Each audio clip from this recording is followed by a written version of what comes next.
নমস্কার বন্ধুরা, কেমন আছেন সবাই? পেশা রান্নাঘরে সকলকে স্বাগত জানাই। আজকে বানাবো সজনে ডাঁটা আলু দিয়ে মাছের ঝোল। বাজারে এখন সজনে ডাঁটা খুবই পাওয়া যাচ্ছে, আর সজনে ডাঁটা খাওয়া আমাদের শরীরের পক্ষে খুবই ভালো। তো চলুন দেখে নেওয়া যাক আজকের রেসিপিটি। আমি এখানে মাছের পিসগুলোকে ভালো করে ধুয়ে নুন হলুদ মাখিয়ে রেখেছি।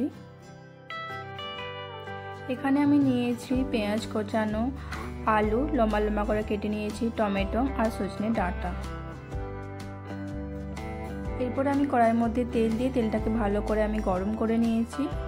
এরপর একটা একটা করে মাছের পিসগুলো দিয়ে দেব।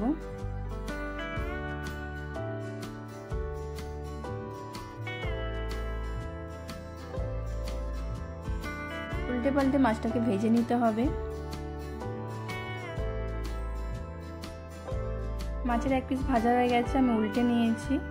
আর এরপর আরেক পিস মাছ দিয়ে দেব, দিয়ে মাছগুলোকে আমি উল্টে পাল্টে ভালো করে ভেজে নেব। মাছগুলো ভালো করে ভাজা হয়ে গেছে, এবার আমি তুলে নেব। এরপর ওই তেলের মধ্যে দিয়ে দেব অল্প কালো জিরে, একটা তেজপাতা আর পেঁয়াজ কোচানো দিয়ে ভালো করে হালকা ভেজে নেব।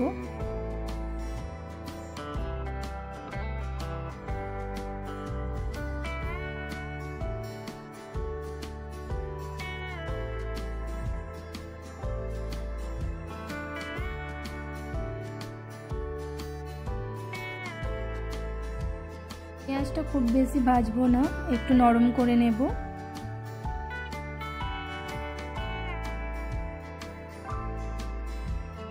এরপর পেঁয়াজের মধ্যে দিয়ে দেব ডাঁটা, আলু আর টমেটো, দিয়ে ভালো করে আমি নেড়ে চেড়ে নেব।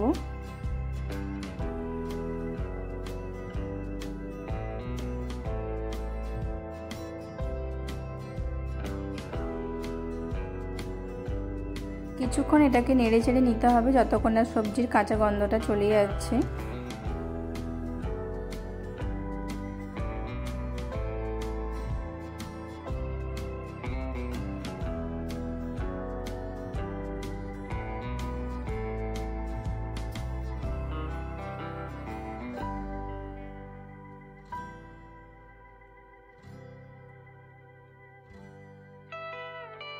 এরপর এর মধ্যে দিয়ে দেব স্বাদ মতো নুন আর দিয়ে দেব হলুদ গুঁড়ো, দিয়ে আবারও হালকা আমি ভেজে নেব।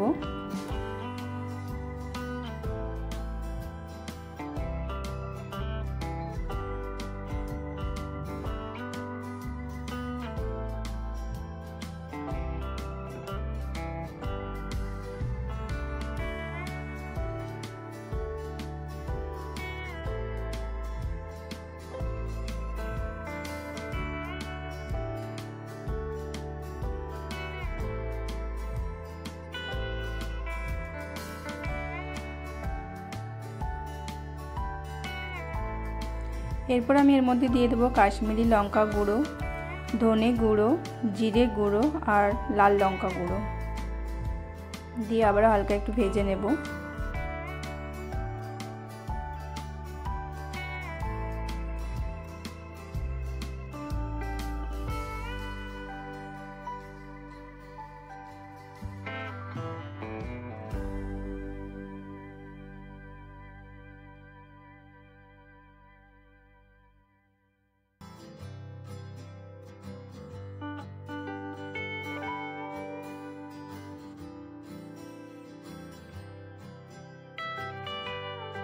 তিনটে কাঁচা লঙ্কা চেরা দিয়ে দেব, দিয়ে হালকা মিশিয়ে নেব।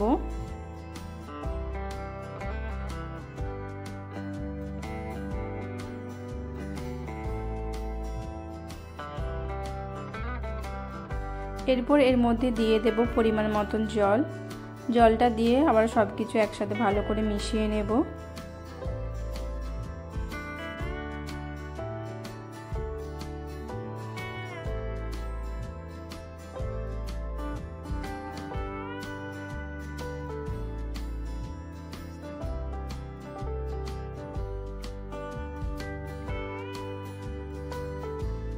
এবার 5 মিনিট মতন ঢাকা দিয়ে এটাকে সিদ্ধ করে নেব।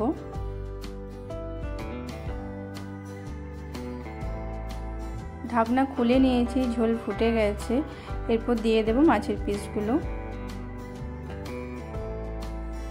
দিয়ে ওপর ওপর একটু মিশিয়ে নেব।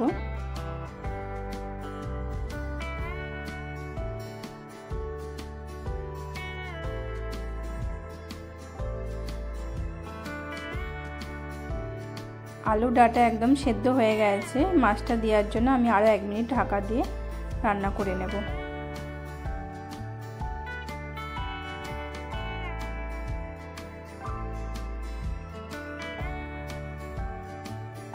ঢাকনা খুলে নিয়েছি, সব কিছু ভালোভাবে রান্না হয়ে গেছে। এরপর ওপর থেকে ছড়িয়ে দেব ধনেপাতা কোচানো।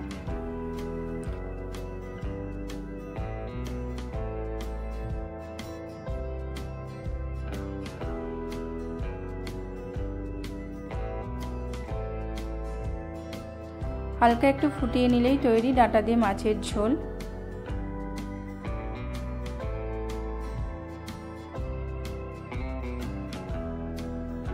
আজকের রেসিপি যদি আপনাদের ভালো লেগে থাকে অবশ্যই লাইক, কমেন্ট, শেয়ার করে দেবেন। আর প্লিজ চ্যানেলটি সাবস্ক্রাইব করে দেবেন। ভালো থাকবেন, ধন্যবাদ।